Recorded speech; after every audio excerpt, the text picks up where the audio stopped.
Quero dar aqui bom dia a todas e todos que assistem esse programa, no programa da Manhã com Dignidade, em que, no caso das quartas-feiras, nós encerramos o programa com esse espaço que eu tenho refletido aqui sobre a cidade coletiva. Isso é importante. Eu queria colocar esse ponto, vamos dizer, recomeçando o ano, já tivemos 2 programas no início, agora, em janeiro e fevereiro, estive em viagem, agora estou retomando, né? Nós tratamos, naquele momento, do problema da fortaleza, do forte, que está sendo a mobilização, tentaram demolir casas lá e se parou esse lado norte da ilha, né? Com a fortificação perto de Jurê Internacional no Gerê, como esteve aqui entrevistando também o Ivânio, e depois estivemos com os moradores dos condomínios de Joinville, que é o maior condomínio do Minha Casa Minha Vida, é o Trentino, e também de Jaraguá do Sul. E uma mobilização que está acontecendo, porque, apesar de um avanço que teve o Minha Casa Minha Vida, os condomínios, as taxas condominiais estão sendo muito, muito altas e está havendo um processo de endividamento muito grande. A população paga uma taxa de 80, 100 reais do Minha Casa Minha Vida, que é correto, mas as taxas condominiais chegam a 400 reais ou mais. Então, há uma mobilização para isso. Nós estivemos aqui conversando com as lideranças locais, com a Defensoria Pública, enfim, com os parlamentares, no caso, o Pedro Kizai e outros, para poder, nessa mobilização, tentar reverter em nível nacional esse processo, vamos dizer, que esse endividamento dos condomínios no Brasil inteiro,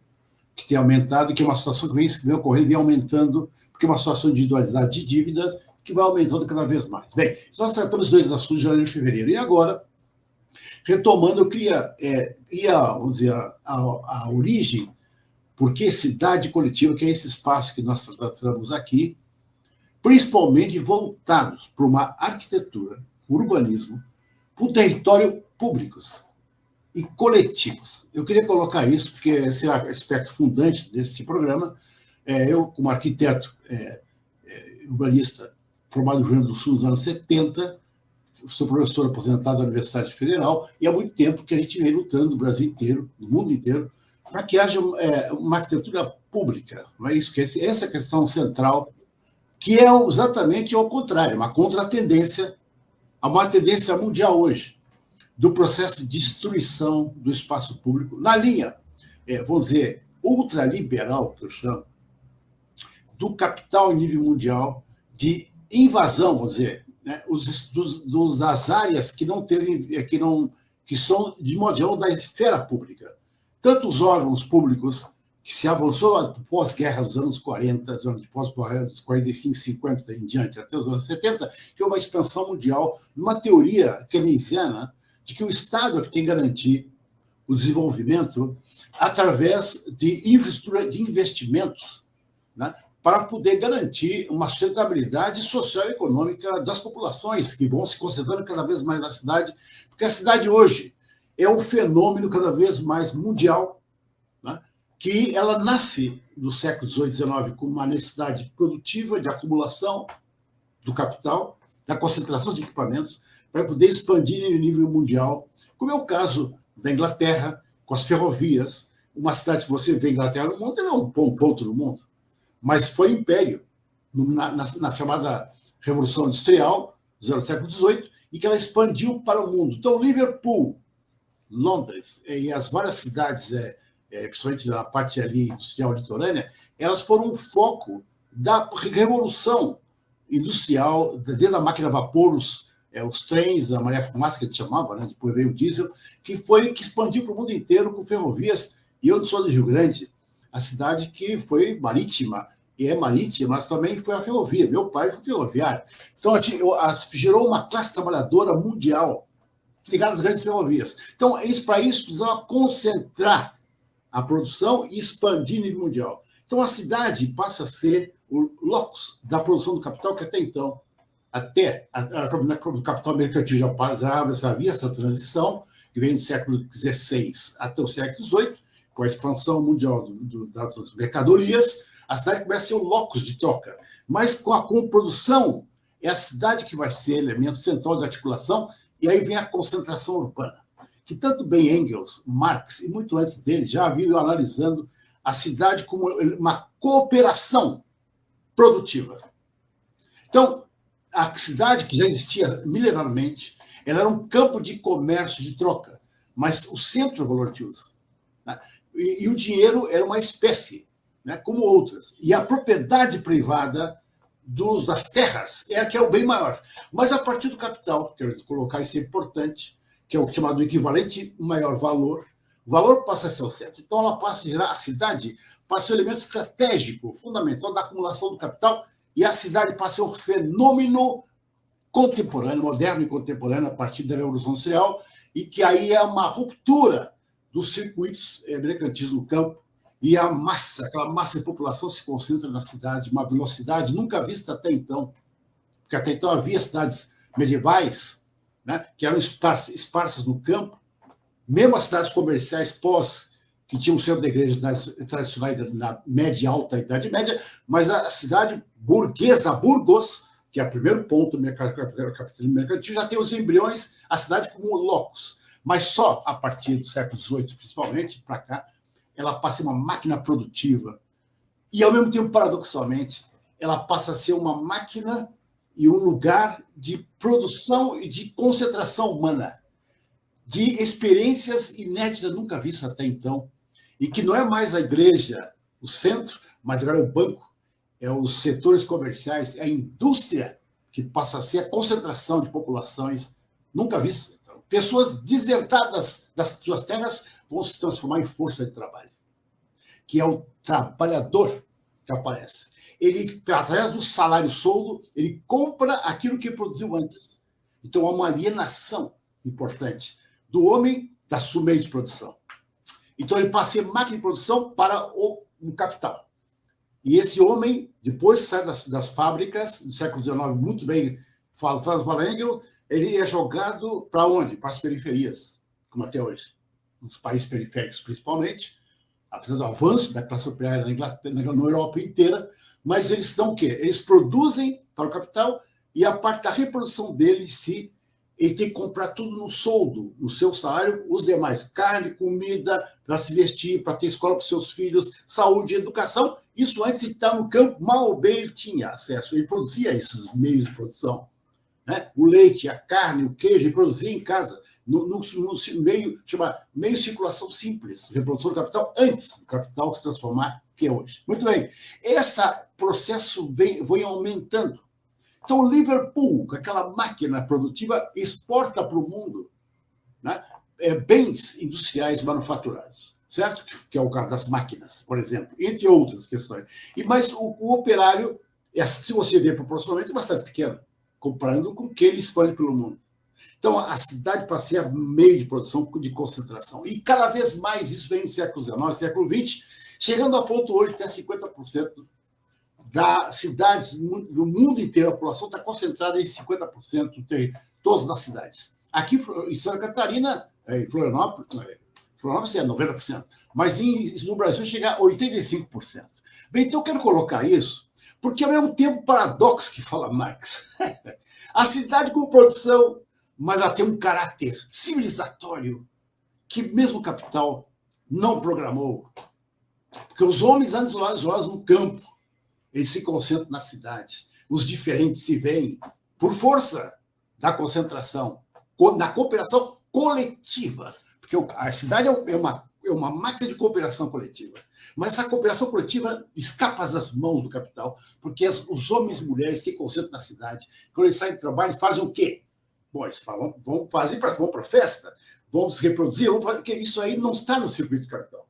Então, eles estão presos às fábricas, chega a 12 horas, crianças, mulheres, tudo dentro da fábrica do século XIX. Aquilo é um absurdo, uma miséria, mas aos poucos, pelas lutas dos trabalhadores no início do século XX, eles começam a libertar-se, conseguir os seus direitos salariais, né? E no protesto, o trabalho se vira contra o capital. Então, aí vem os sindicatos, trade unions. Bom, então eu quero colocar que a cidade passa a ser também, paradoxalmente, uma força coletiva produtiva para o capital. Mas, ao mesmo tempo, ela também permite sai do isolamento do campo, da fragmentação territorial com as cidades médias. na Idade Média, né? Enfim, na Europa, mas nos países periféricos dispersas, elas vão se concentrando. E aí o que acontece? E já necessidades imprevisíveis do próprio capital. E aí começa a ideia do coletivo, do público. As experiências que nós temos de habitação, no caso da Alemanha, que foram as primeiras conjuntos habitacionais, no final do século XIX, na Áustria, depois a Primeira Guerra Mundial, os operários foram para o campo, foram para a guerra, e quando voltaram, aquela massa precisando de habitação, força o Estado a investir em habitação e a investir em equipamentos coletivos, e ainda que sejam primários, comunitários, para dar conta da necessidade desses trabalhadores que vêm em volta da guerra. Isso aconteceu na Segunda Guerra Mundial, que foram 6 milhões de mortos. Esse aí é pior ainda. Quer dizer, então, essa massa trabalhadora que precisa ter investimento do Estado para poder exatamente o capital poder produzir. E daí entra uma questão. Então, desde os anos 50 até 70, há um boom no mundo da Europa e dos Estados Unidos, que é essa expansão do capital, porque tem que investir nesses trabalhadoras que vêm da guerra. Então, a explosão dos conjuntos habitacionais, não é por acaso da arquitetura, que na minha formação, que é o chamado urbanismo moderno. São as grandes teorias, como Le Corbusier e outras, da grandes cidades coletivas, vamos dizer. Mas as pessoas se amontoam na cidade. Aí que está o problema. O subproduto disso é o amontoamento das pessoas, sem uma programação, porque a velocidade de produção é muito mais rápida do que o planejamento do Estado, ou nas periferias, que é um inchaço. Nas cidades coletivas, então, nossas cidades na América Latina e no mundo, então, esse processo de inchaço é muito mais violento do que a Europa, que, apesar de tudo isso, os sindicatos se organizaram e reivindicaram os seus direitos, conseguiram arrancar do capital do Estado para poder atender às suas necessidades, para construir o quê? Equipamentos coletivos. Aí que começa as grandes experiências europeias, que a gente, na nossa formação, nos apoiamos muito, com a experiência francesa, na Alemanha, na própria Inglaterra, que começa a experiência contra a tendência a isso, que é a aglomeração pura e simples, para uma construção coletiva de espaços, não só de habitação, com as pessoas que estão tudo dentro daqueles blocos de apartamentos, que atingiu os grandes blocos de apartamentos, como se fossem em série, tanto nos países ocidentais como nos países da União Soviética, também na época, que também produziram esses blocos impessoais, que gerou na Revolução de 68 os estudantes também reivindicando em Paris, que viviam nas periferias, que viviam no centro de Paris, porque eles viviam naqueles blocos de apartamentos das periferias. Então, aquilo também é desumano. Isso aconteceu nos países do leste também, em Budapeste, na Tchecoslováquia e também nos países do Ocidente. Aí que eu quero colocar essa importante desse espaço aqui, que é o quê? Começa o espaço coletivo como necessidade humana. Não basta somente eu produzir na fábrica, ou na indústria, ou no comércio, ou no banco, que começa a crescer nos anos 70, 80, né? Até os anos 70, 80, o capital gira o capital social para o capital financeiro, no século dos anos 80, 90, com a crise mundial, mas começa a acontecer o quê? A menina concentração de produzir massa de habitações, de espaços, os trabalhadores também, a população reivindica seus espaços para poder conviver, para poder viver. Imagina no Brasil, a população negra, apesar de estar nas periferias, nas favelas, reivindica o carnaval, querem espaços para o carnaval. Como acontecesse agora nesse último carnaval, com a tendência do prefeito atual é de privatizar os espaços. Os blocos, imediatamente, 40 blocos, reagiram contra. A cidade como espaço coletivo da festa. Então, eu queria colocar isso. Então, essa necessidade, o homem não se reduz a uma força de trabalho. E para produzir no força de trabalho, fora, não tem nenhuma preocupação com ele. Desde que ele volte no dia seguinte, bate ponto e produza para o capital, ponto.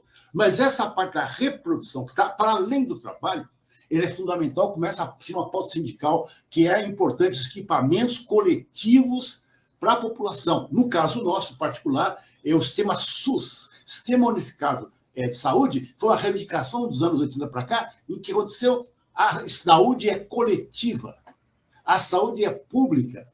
Né? Assim como a educação não pode ser só privada, tudo privado, não, ela tem que ser pública. Para isso tem que ter o quê? A presença do Estado.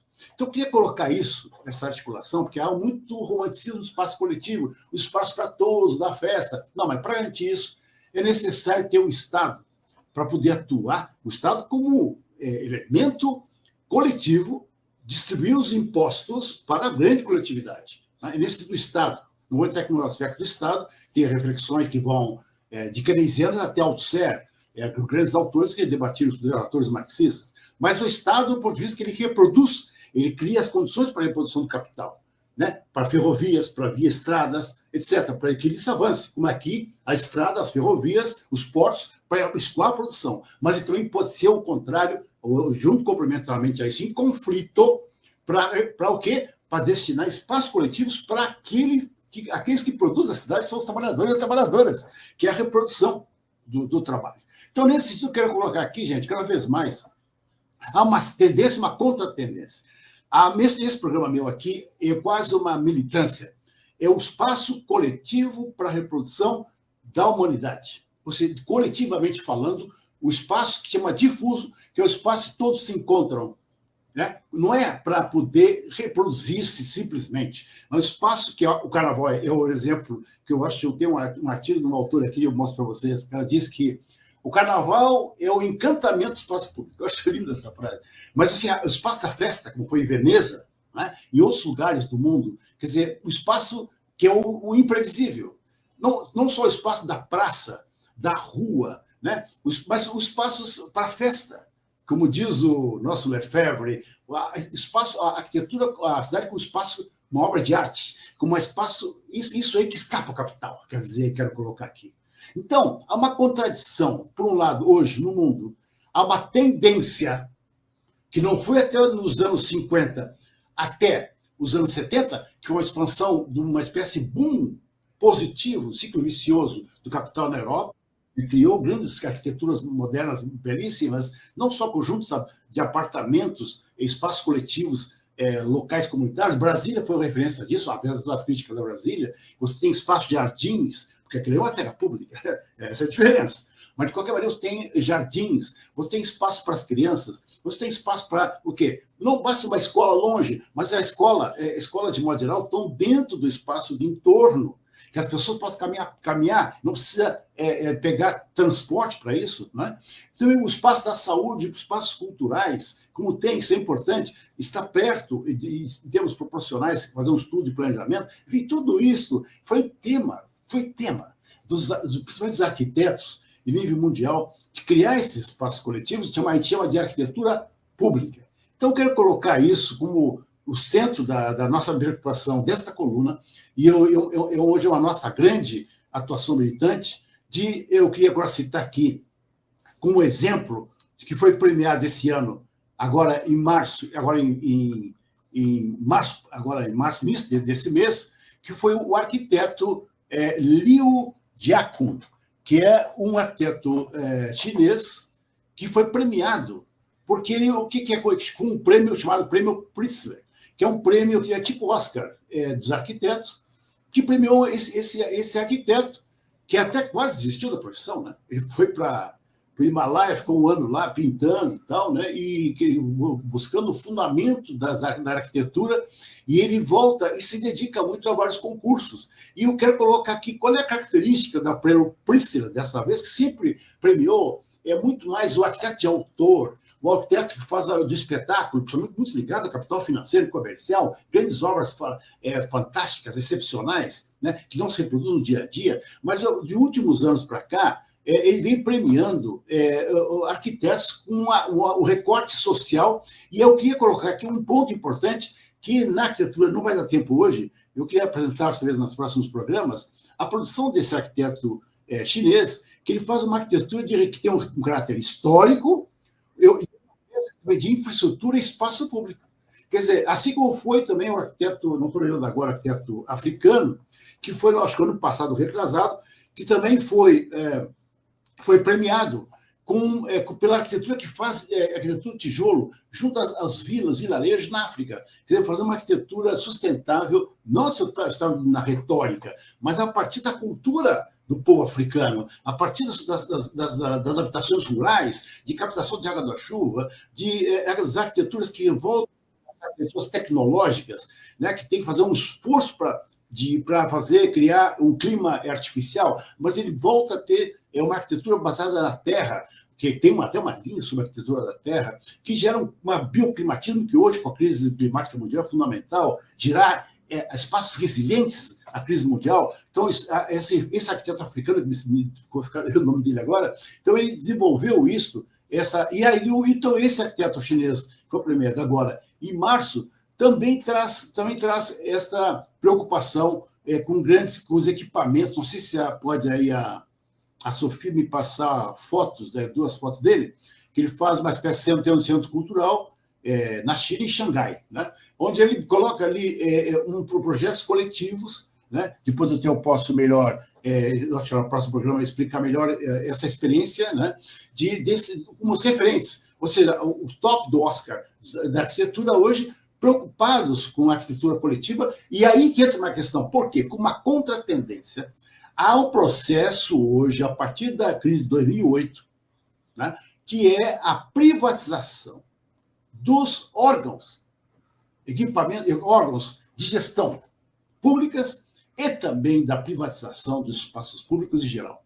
Que o capital, na sua crise dos anos 70, 80, 90, que já vai uma queda da acumulação mundial, da sua queda de lucro, e começa a invadir áreas estatais, que é o chamado Estado mínimo, Estado neoliberal. Então, há uma tendência nos últimos 20 anos de o Estado a capital se apropriar de áreas que foi um avanço da atuação do Estado de investimentos públicos. Então, é nessas áreas que estão atuando. É o exemplo que acontece no mundo inteiro, que é o Estado mínimo, e que vai cada vez mais, é uma tendência, e hoje está se agravando nos últimos anos, com uma tendência ultraliberal, de abandonar os investimentos públicos para investimentos privados, romper com a educação pública para a educação privada. E assim vai indo. Aqui em Florianópolis é muito evidente, acontece em vários lugares do Brasil. São Paulo, com o plano diretor, se vê claramente com um avanço do capital em áreas públicas, inclusive, que foi um avanço em São Paulo, como tem em Porto Alegre também, várias áreas que foram conquistadas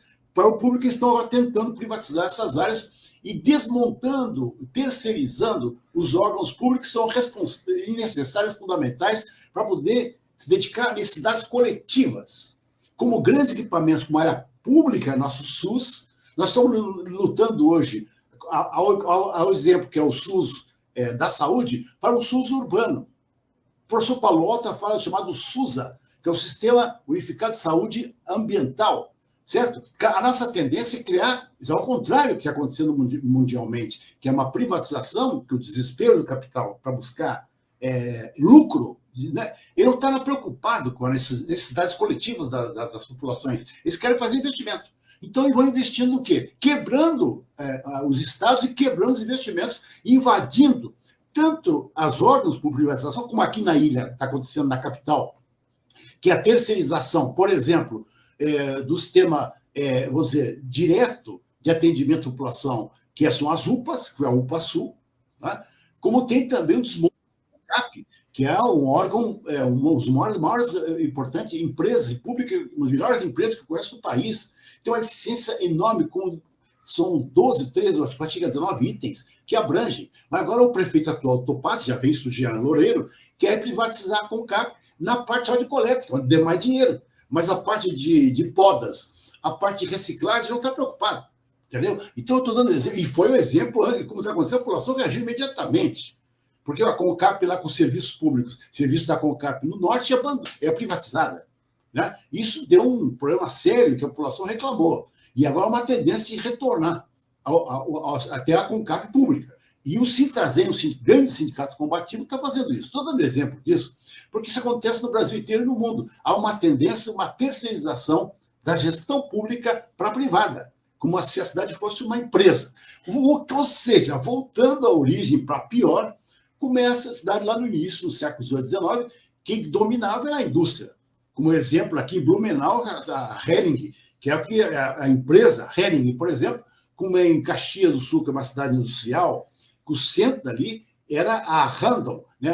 Várias empresas industriais que ocupam a cidade. Né? Mas isso tem que ser compensado nos espaços públicos. Então, isso está acontecendo hoje, de certa forma, uma forma pior, que é a hegemonia do capital financeiro, de bancos, que se expressa através de shoppings, de bancos, né? De tudo que é serviços privados. Então, você vai acabando. Então, e atual prefeito, eu quero dar um exemplo disso, e aqui destacar Agora, eu quero entrar mais em detalhe do que está acontecendo aqui em Florianópolis. O atual prefeito Topazio está também fazendo a mesma direção. Não é? O exemplo do segundo tem 51 terrenos, que ele não foi com ele, mas foi com o Gia Loureiro, né? Lá atrás, com o projeto de lei na Câmara, ele alienou 51 terrenos para, supostamente, seria para vender esses terrenos, que são terrenos públicos, a maior parte do norte da ilha, para poder suprir a lacuna, né, do déficit dos servidores públicos aposentados, que é o sistema previdenciário. Mas não aconteceu, na prática não aconteceu isso. Na prática, recentemente, ele desvinculou o que deve para pode. Ou seja, ele pode usar, vender esses imóveis, são 51 terrenos lá em Canasvieira, a maior parte deles, para poder, para destinar para outros fins, né, para outros fins da própria política da prefeitura, mas não para o sistema previdenciário. E aí eu me dediquei a uma pesquisa que a gente se dedicou e denunciamos e mostramos, junto com o professor Samuel Steiner e a professora Marina Siqueira, nós fizemos uma pesquisa junto com estudantes, também Humberto, um estudante, mestrado, a gente fez esse estudo rapidamente, que chegamos a mais de 150 páginas, e entregamos ao Sindicato Citrazen e à Defensoria Pública Estadual, denunciando a privatização dos terrenos que são da prefeitura, que deviam ser o contrário. Ter o quê?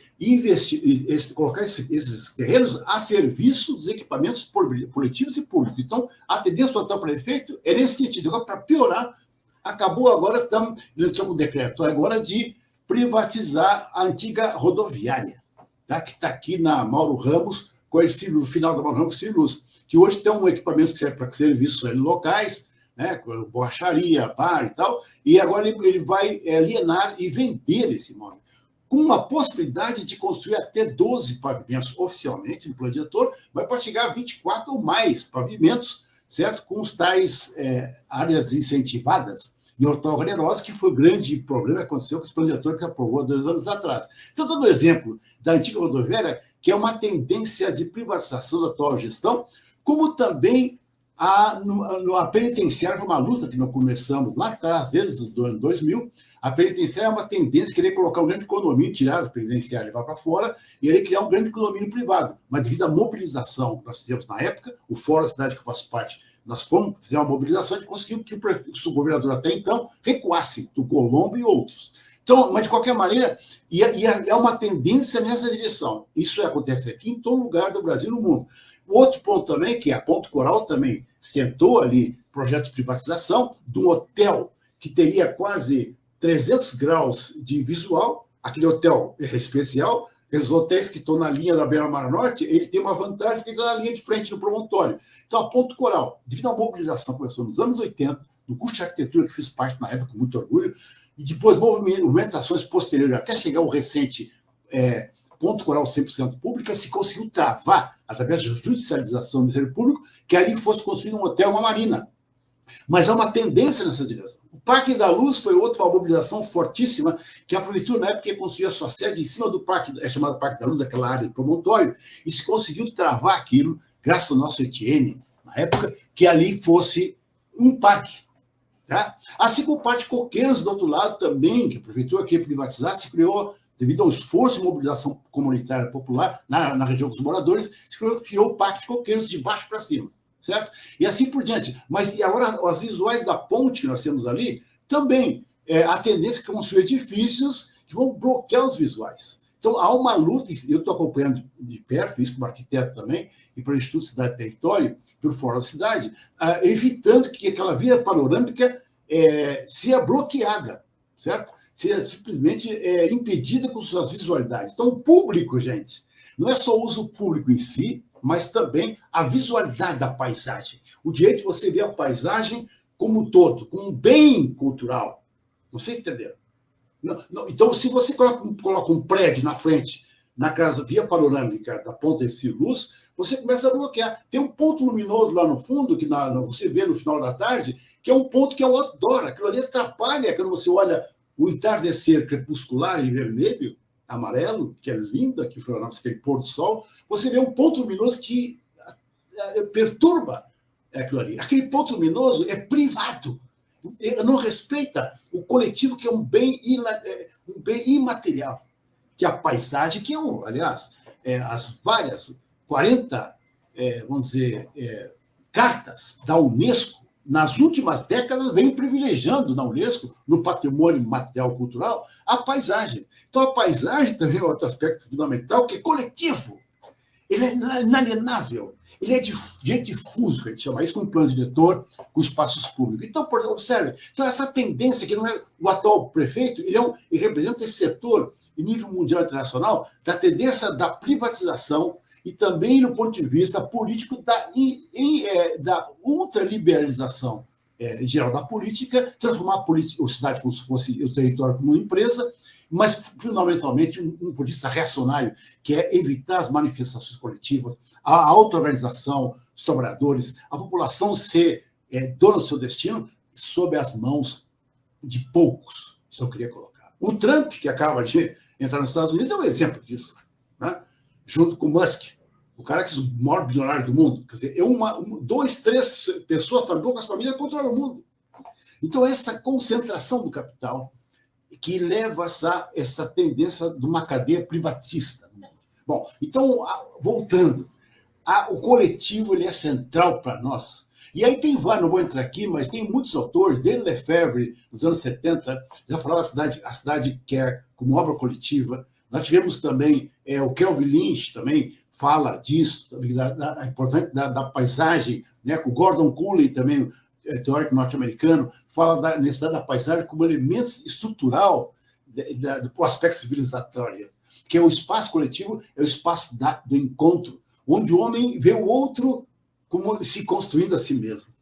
Não como é hoje, aí que entra o efeito, um subproduto da privatização é a competição. Ou seja, o outro é meu inimigo. Então, você que é o elemento de sucesso, graças a você e ao seu esforço, é que você terá sucesso. Não depende dos demais. Então, o mundo vira uma guerra no cotidiano, porque o outro é o seu inimigo. Reforça a alienação, né? E que vai contra a lógica religiosa, espiritual, que o outro é a extensão de você mesmo. Então, a cidade, o coletivo, a dança, a festa, é que o coletivo todos aprendem e se humanizam e se hominizam na relação com o outro. E aí eu chego num ponto mais importante, que é as últimas reflexões da cidade coletiva, que também a cultura do bem comum, que é as teorias recentes também do comum. E aí nos aproximamos da sabedoria milenar, como as africanas e outras, né? O outro é você, e você é o outro. Você com o outro, você forma uma terceira relação, né? Que é o coletivo. Né? Então não existe separação entre eu e você. Assim como nas filosofias milenares, como é o caso do budismo, né? E que ao você separar o outro, você separa a si mesmo. E é o processo de alienação. Entendeu? Então aí que vem a fonte do sofrimento. E que você separa. A separação, a dualidade em tudo. Então exatamente o processo indígena, também africano, nos quilombos, é exatamente ao contrário. Não existe separação. Nós, ocidentais, separaram eu e o outro, eu e o objeto. Aqui na ciência, eu e o objeto são coisas separadas, mas é uma separação para analisar de uma forma temporária. Mas para analisar o que. Mas depois eu me fundo com aquilo, entendeu? Eu danço com ele.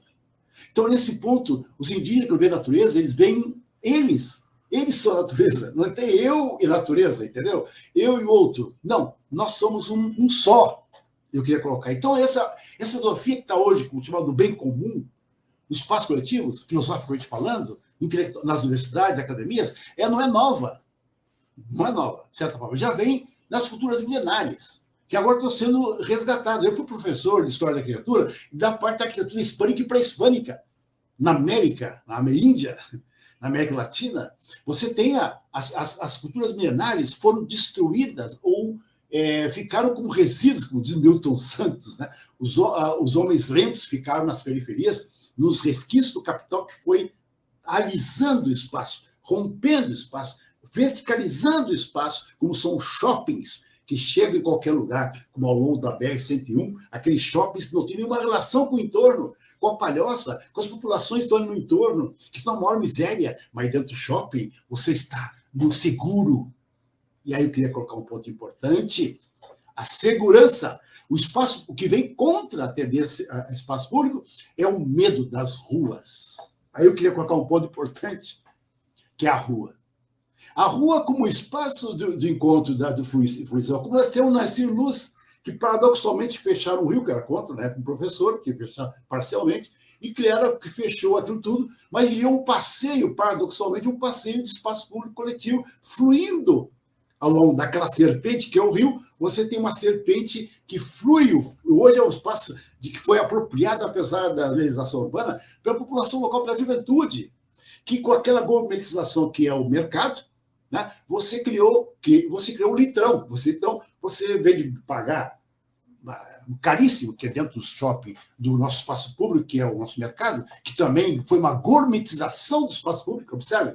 Muitos mercados públicos no mundo, eu inclusive conheço Lisboa, ali na orla de Lisboa, aquele mercado público ali virou um shopping, um espaço de gourmet. Então, os espaços públicos que eram populares, muitos deles foram se gourmetizando, como é nosso aqui. Então, o que eu estou dizendo? O espaço público, às vezes, ele é reinterpretado e apropriado como público, mas na parte que é uma parte da população que pode comprar as mercadorias ali, pode consumir. Então, o espaço público gourmetizado aqui gerou a Ercílios, gerou a rua sem controle burocrático também do Estado. O Estado é importante que regule, mas não se meta no lugar do público. Aí vem a repressão policial da juventude, ali na Ercílios, perto do Clube 12, né, que eu acompanhei como vereador, inclusive. Então, eu tenho uma coisa importante, cuidado. Tem espaço público, tem um espaço público apropriado para o espaço público, mas que é privado, que chama gourmetização, que a gente chama disso da gentrificação. Vocês valorizam, no meu caso, da Estação da Luz, em São Paulo, você tem aquele espaço Estação da Luz, que é fantástico, foi feito por arquitetos, enfim, mas aqui foi virando, aqui até ali a OSPA, que é a maior escola sinfônica do país, uma escola fantástica, um espaço de câmera, os melhores do Brasil acusticamente, mas foi gourmetizando a Estação da Luz, e no entorno você tem uma população pobre naquela região. Então a classe média foi para lá e queria expulsar os pobres dali. Como é o Centro Salvador, que gourmetizaram o Centro Salvador. Aí vem o consumo turístico de alta renda, que também privatizaram, de certa forma, entre aspas, privatizaram no sentido que tem um público, é um público turístico, mas não um público, a população que se apropria. Ela foi deslocada do Centro Salvador, como aqui também na Estação da Luz, em São Paulo, isso aconteceu. Então, sabe bem, as palavras que nós estamos usando, público, elas são apropriadas pelo capital, entendeu? Para dar um sentido privado, sem dizer. Assim como também você tem hoje a comida sustentável, a agroecológica, né? Os produtos orgânicos, o capital se apropria do orgânico para continuar seu circuito produtivo e acumulativo do ponto de vista da mercadoria, independente da qualidade de vida, da organicidade daquele produto. Então, observe bem, então nós temos hoje não só uma necessidade que é latente das pessoas viverem de uma forma coletiva, como é o carnaval, mas como também há um processo de apropriação retórica. Né? A narrativa do público também é apropriada pelo capital. Serve? Um exemplo disso é a questão da participação, que foi a conquista na Estatuto da Cidade em 88, e que nós reivindicamos, a minha geração reivindicou a gestão democrática da cidade. Hoje está acontecendo o quê? A prefeitura. Tem os conselhos da cidade, são os conselhos, foi um grande avanço do Brasil inteiro, foram a gestão feita por conselhos, Conselho do Idoso, o Conselho da Saúde, o Conselho da Educação, o Conselho da Cultura, e tem o Conselho da Cidade. Isso é uma gestão, e esse é o segundo ponto que eu quero colocar, a condição para o espaço público é a presença do Estado forte para investimentos públicos, e não para refém do capital, que usa o espaço público para privatizar. É diferente. Então, um ponto central que aconteceu é a gestão democrática, que é o coração da função social e pública da cidade, no Estatuto da Cidade. Então, quando isso aconteceu, houve um avanço aqui em Florianópolis, eu participei disso, conseguimos avançar bastante na experiência de gestão democrática, e o plano diretor, desde 2014, mas agora, em 2023, a Lei 739, ela foi no sentido inverso, ela está desmontando os órgãos, não só da CONCAP, que eu falei, como das UPAs, mas também na gestão democrática, estão fazendo uma espécie de caricatura da gestão democrática, usando as mesmas palavras. Ou seja, o conselho da cidade ele é a maioria empresarial, ou de grandes corporações que estão ligadas à prefeitura, certo? E a população, a parte popular, vamos dizer, está em minoria dentro do conselho da cidade. E pior, ele não é deliberativo, ele é consultivo. Mas aí, o que o prefeito fez? Olha só, acima do conselho, criou um conselho gestor. E ali que é o deliberativo, que está sob controle da prefeitura, das grandes forças empresariais, que decide o que é para a cidade. E as medidas chegam lá e descem para o conselho da cidade já com uma espécie de referendo, cuja maioria do conselho é deles mesmos. Observe, então você tem uma caricatura de conselho de gestão democrática. Você pode ter uma caricatura do espaço público gourmetizado. Entenderam a relação? Então você vai criando espaço público e a sua cópia da versão que nega a finalidade essencial de sua origem, que é público mesmo. Tá? Então eu quero colocar isso, importante, os exemplos aqui, acho que é importante dar esperança, como eu já falei, nós tivemos um grande avanço sobre o Parque da Luz, que hoje é público, que os moradores do entorno garantiram aquele parque, certo? Nós temos o Parque de Coqueiros, que é um grande avanço importante, isso porque a população se mobilizou e criou esse espaço. Também eu quero aqui ratificar a Ponta do Coral, como um grande exemplo, e vou colocar as outras lutas importantes que nós estamos tendo, que é ali na Lagoa, no canto da Lagoa. O prefeito queria, na Lagoa do Centrinho, naquela parte que você entra na Lagoa à direita, e queria criar um parque. Um parque que aparentemente parece público, comunitário, mas não era. Aquilo ali estava sob uma gestão privada. Então ele pegou, e aí uma grande reação de moradores locais e com assessoria de técnicos, arquitetos, e conseguiu reverter, e o prefeito, o Topaz, teve que recuar e deixar a área como é hoje, ela é pública, livre. Então, estou dando exemplo que quando a população se mobiliza politicamente, judicialmente, no Ministério Público e defensorias, ela consegue avançar e ter sucesso. Então, esse é o exemplo que eu quero colocar. Então, e assim por diante. Então, hoje, o carnaval que nós tivemos agora foi outro exemplo que a prefeitura quer, em 3 anos, criar círculos no centro, no caso de 1 quilômetro, e isso aí, esse ano, que ele tentou criar 1 quilômetro aqui no centro, né? Pegar aqui, vai até Crispim Mira, mais ou menos, e o centro, e deixar para uma empresa privada gerir o carnaval. Olha só, esse é o caso extremo de privatização. Depois ele quer, no próximo ano, deixar nos bairros. Por exemplo, Santo Antônio vai ter 1 quilômetro e que vai ficar uma empresa responsável de Santo Antônio. Em Campeche também, vai indo. Só que houve uma grande mobilização dos blocos de carnaval, que chegou a quase a 40 blocos, e reagiram contra e mudaram os termos, né? Vão dizer, do edital. Não ficou como queriam, mas já foi um grito de alerta. Então, eu queria colocar aqui, quero parabenizar a mobilização dos blocos de rua que conseguiram fazer uma resistência porque dizendo que o carnaval é do povo e é dos blocos, é da escola de samba, de uma forma livre. Então, eu quero colocar isso é um exemplo de contratendência. Chama tendência de privatização e contratendência é a luta pública. Então, aqui que eu quero os blocos. Eles querem que, no espaço do carnaval, pelo menos, né, o dia a dia já é massacrante, que ele seja um espaço de festa, que não tem controle e proibição. E o prefeito, nesse carnaval agora, mandou a polícia. Depois, 10 da noite, ou meia-noite, mandou a polícia para todo mundo acabar com a festa. Então, a polícia, observem, gente, é como aconteceu com o prefeito anterior, também, e que eles reprimiam a juventude ali no centro porque tinha horário, porque os moradores locais, supostamente, passou de tanto decibéis, faz barulho, então tem que fechar. Então, ele usa não assistentes sociais, não para acolher com a política pública, para conversar em diálogo, se está havendo problema com os moradores, chegar a um acordo, chegar a um pacto, enfim, não, manda a polícia primeiro para reprimir. Então, isso a política como a gente chama de necropolítica, né? Como acontece com a juventude dos morros que matam a juventude negra, a necropolítica, a policial de repressão, isso é outra característica da política ultraliberal hoje, que é privatização, abandono dos recursos públicos, portanto, os recursos para ser geridos pelo setor privado, com os outros problemas que nós temos. O caso agora absurdo, que eu acho que foi o Chile, que eles privatizaram todo o sistema elétrico, gente. Então, deu um apagão lá, e a empresa que tem o contrato, cara. Então, o presidente da República está refém de uma empresa. Observa onde nós chegamos nisso, que se chama de patrimônio natural. Isso não mais podia ser privatizado. Todos os recursos como energia, né, estradas, educação, saúde, que são essenciais para a população se reproduzir, ela tem que ser estatal, ela tem que ser pública. Pública nesse sentido, do garantir coletivos que reproduza, que ele viva. Não fica dependendo do seu salário para comprar os bens do mercado. qualquer bem tem que ser tudo no mercado. Não, a gente chama de salário indireto, é de um fundo. Então, eu queria colocar a professora Maionese, chama muita atenção, acho que eu quero um outro aspecto importante, e que não basta também ter investimentos públicos, mas tem que ser distribuídos para a população. Ela constatou que nos anos 90, na sua dissertação e doutorado, de que a grande concentração de investimentos estão feitos concentrados no centro da ilha, na parte insular de Florianópolis, né? Nem a parte continental do lado de lá. E aqui é que tem a população de mais alta renda, média renda, que não precisaria de tantos investimentos. Então, tem a rua, por exemplo, as ruas aqui perto da Beira-Mar Norte, que já tiveram recapeamento de asfalto várias vezes.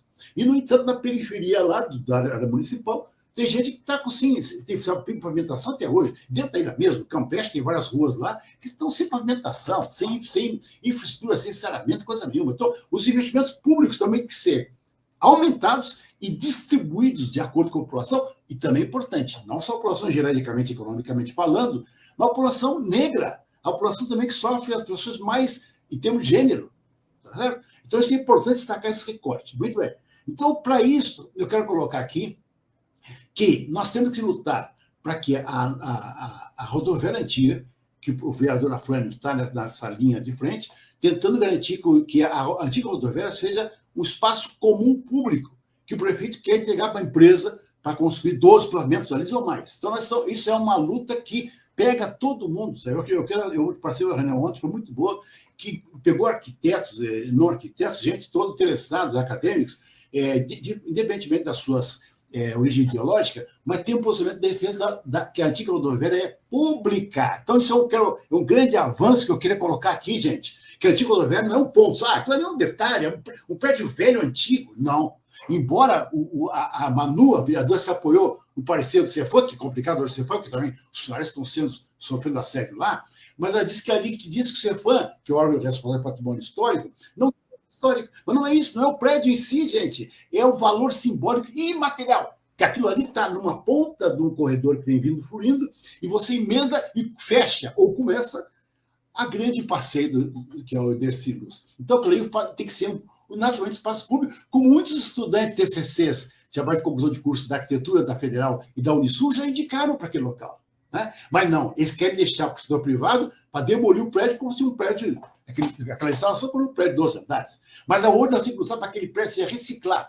Né? Para muitas cidades acumuladas, nós estamos tendo como cinemas, para espaços culturais, pode ser um mercado público, popular. Ali tem um morro aqui em frente, então a população desce também para ter acesso a bens, bens de hortaliças, enfim, né? Porque já estão fechando aquele da Beira-Mar Norte, me esqueci o nome agora, do campo, né? Direto do campo. Então, criar outro direto do campo ali, por exemplo. Então, bom, mas o debate está colocado, a ideia é fazer uma grande mobilização para defender o nosso, a antiga rodoviária, que é pública, o prefeito quer privatizar, e pior, com preços abaixo do mercado. Isso aí eu quero colocar como aconteceu com 51 terrenos que nós denunciamos no norte da ilha. Também tem a penitenciária, que também tem que ser pública. Então, essa é a nossa luta que tratamos a licença até hoje. E assim por diante. Tudo isso aí são experiências cidadãs que nos dá a perspectiva de que a cidade tem que ser coletiva. Voltei ao meu termo inicial. Entenderam? Por que a cidade coletiva o termo? Por causa disso. Porque ela é uma utopia concreta. Como diz Ernest Bloch. A utopia se concretiza no dia a dia, no cotidiano, como diz Lefebvre. Então, eu quero colocar aqui, gente, que esse é o eixo central do meu programa, que a coletivização do espaço da vida. Então, acho que eu quero colocar isso. Então, para terminar, é fundamental, para manter esses espaços públicos, que seja a presença forte do Estado, o Estado do ponto de vista de concentração de recursos para a maioria da população. O Estado como máquina, como estrutura de infraestrutura, como diz Marx, né, para a coletividade, não só para o capital. Hoje está restrito ao capital, mas para as coletividades. Segundo, importante também que tenha fundos, né, que tenha um fundo fundiário, desculpe, que é a questão sem terra. Não há planejamento urbano. É igual ao MST. Se não tiver terra, não tem como fazer política agrícola. Então, na cidade, não tem como desenvolver espaços coletivos se não tem um banco de terras. Então, é fundamental ter o quê? Uma política fundiária muito forte, voltada para o público, não para o privado hoje, que além de a cidade já ser capitalista, já é privada no seu solo. Não é o caso de muitas cidades europeias, como é o caso de Amsterdã, que a grande parte das áreas de Amsterdã, para quem não sabe, gente, aquilo ali é público. E uma coisa incrível isso, muita gente não sabe. O Central Park em Nova York, o ícone do capitalismo mundial norte-americano, aquilo ali foi uma reivindicação da população local que garantiu aquele parque, como é igual em Coqueiros, como é o Parque da Luz. Então, eu quero colocar aqui, para colocar que é o seguinte: é fundamental tem que ter uma presença do Estado, através de investimentos públicos, voltar à população, a maioria dela. Depois, importante isso, é ter uma base fundiária, que é terra, um estoque de terras para o Estado, né? Claro, uma participação democrática sob o controle social da população, certo? É importante isso. Tem que ter um plano, não dá para fazer as coisas na correria, tem um plano a médio e longo prazo de construção de espaços públicos, tá? Você vai indo. E aqui o plano diretor nosso foi o contrário. Ele explodiu para ceder para o setor privado investir sem ter infraestrutura. Esse foi o grande grito que aconteceu, gente, na aprovação conturbada do plano diretor nas 15 audiências públicas que teve em 2023. Aquilo foi feito na correria. Então, aí, o que aconteceu? A maioria da população, por consulta pública e no debate nas audiências públicas, disse: sem infraestrutura não é possível verticalizar ou adensar o município. Tá? Com a infraestrutura, saneamento adequado, sistema viário adequado, né? Tudo isso aí não tem planos. Né? No 2014 ficou no papel, até hoje, não saiu nem o plano setorial. O plano de mobilidade urbana, transporte coletivo, e agora está aí fazendo.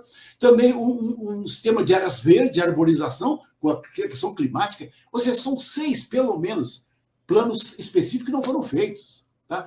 Para isso tem que ter investimento, de novo. Então é importante ter esses planos, fundo de investimento, sem recursos do orçamento do município, não é possível fazer qualquer trabalho, e a parte base fundiária, que é o banco de terras. E o elemento que costura isso? Um processo democrático, de gestão democrática, para os conselhos, que realmente não basta ser conselho, que os conselhos estejam a maioria da população organizada. Hoje é 40%, em tese, é para o setor público e 60% para a sociedade organizada. Eu defendo que é 30% e 70%. Mas, em vários casos, o único conselho que eu acho aqui que funciona nessa proporção e é bastante ativo é o Conselho da Saúde. Mas os demais conselhos estão sob controle da prefeitura e do setor empresarial. Ele está fazendo papel. Aquilo ali tudo é controlado pelo setor empresarial. Então, que é o Conselho da Cidade, que é o Conselho da Educação, que foi alterado, colocaram uma série de entidades ligadas ao setor privado, no Conselho da Educação, etc, etc. Então, tem que ter uma gestão democrática efetiva e não retórica. Que a prefeitura hoje tem um conselho que faz de conta, né?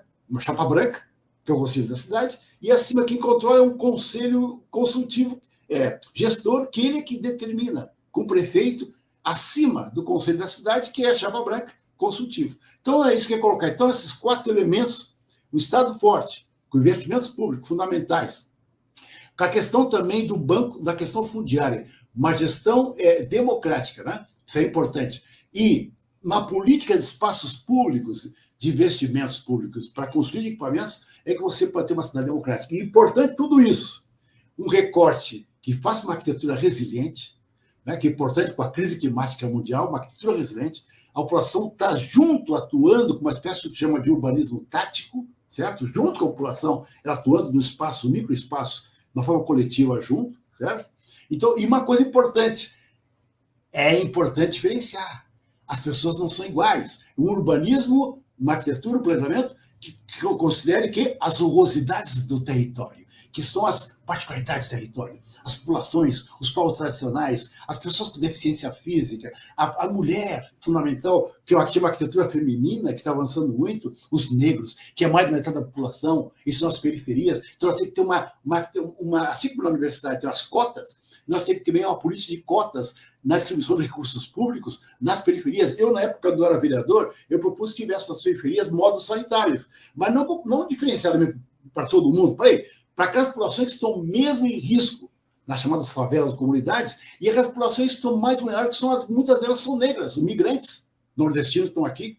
Então, tem que ter uma política diferenciada e não uniforme, entenderam? Então, você tem recortes diferenciados com uma política diferenciada que respeita as singularidades do território.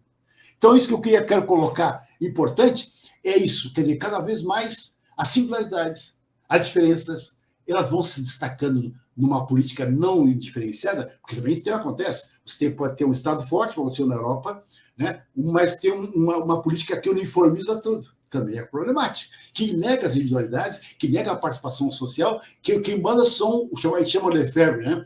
O saber técnico, né? O concebido por cima do espaço vivenciado. Vocês entenderam? Quer dizer, você pode ter todas as premissas que estou colocando. Espaço coletivo, investimento público, banco fundiário de terras, certo? Mas quem controla são os técnicos da prefeitura, quem controla é o Estado, na forma autoritária, que nós tivemos experiência nos países do leste e no país do ocidente. Então não adianta, não é só um urbanismo autoritário, não basta isso, fundos de investimentos, mas que seja democrático, mais que democrático, que seja diferenciado, que cada rosto tenha seu lugar, que cada sorriso possa se expressar. E o carnaval, voltando, é o encantamento do espaço público. Eu acho essa frase fantástica para terminar aqui, né? Que é o espaço público para todos, mas que nesse espaço todos possam dançar. Todos possam dançar a bailar. Isso que é mais importante e que espero que esse é meu sonho como arquiteto. Né? Eu vou me desse mundo aqui, mas com esse sonho de que o espaço, que a festa seja o dia a dia. E digo mais, gente, nós estamos para a tarifa zero e o espaço e o transporte coletivo. Mas também, o que é? O ideal é que não dependêssemos nem do carro, que tem que ser tirado do espaço público, mas também que pudesse, vamos dizer, o espaço coletivo ser usado o menos possível o transporte coletivo, que ele pudesse caminhar, as cidades lentas, que os equipamentos ficassem mais próximos, que pudesse caminhar, que as pessoas estão perdendo a capacidade de caminhar. Entendeu? Estou ficando sedentária dentro dos veículos, dentro das cápsulas de velocidade, mas o corpo não atua como experiência sobre o espaço. Por isso que eu dou aula chamada, como é que chama? Passeios peripatéticos, que eu saio com os alunos para caminhar, porque o corpo, ele ensina sinestesicamente com C, que é os músculos, o corpo, com S, sinestesicamente, com ver o sentido da vida, ver o outro vivendo. Então você nunca mais esquece quando ele caminha pelo Morro da Cruz, que eu subo lá em cima, 4 horas, 200 metros de altura, ele vê a realidade concreta para além dos livros. Então eu quero colocar isso importante. Nós temos capacidade que possa caminhar, a caminhabilidade, as cidades lentas, junto com a cidade veloz, mas juntos também articuladas, cidades lentas, o transporte coletivo de massa e o espaço coletivo e equipamentos para todos. Esse é meu sonho, que espero que se realize e está se realizando em muitos lugares do mundo. Né? Obrigado aqui à equipe técnica, nossa grande querida equipe técnica, o apoio sempre da nossa Sofia, né, por propiciar esse programa. E até a próxima quarta-feira. Tá? Um abraço a todos e para que a gente possa... agradeço aqui também as pessoas que estão participando do programa, elogiando o programa também, né? Que a gente possa interagir aqui e a gente possa debater melhor, né? Nos próximos programas, entrevistando as pessoas que falem sobre esse tema, sobre o espaço coletivo. Esse arquiteto chamado Jiu, também o arquiteto chinês, né? A gente precisa debater um pouco sobre ele, e experiências no mundo, né? Que pode estudar com cidades como Grenoble, Barcelona, cidades da África, enfim, experiências do que eu estou falando, que já estão se realizando em vários lugares do mundo. Né? Isso é importante. Um abraço a todos e um bom dia. Produção Portal Desacato. Realização Cooperativa Comunicacional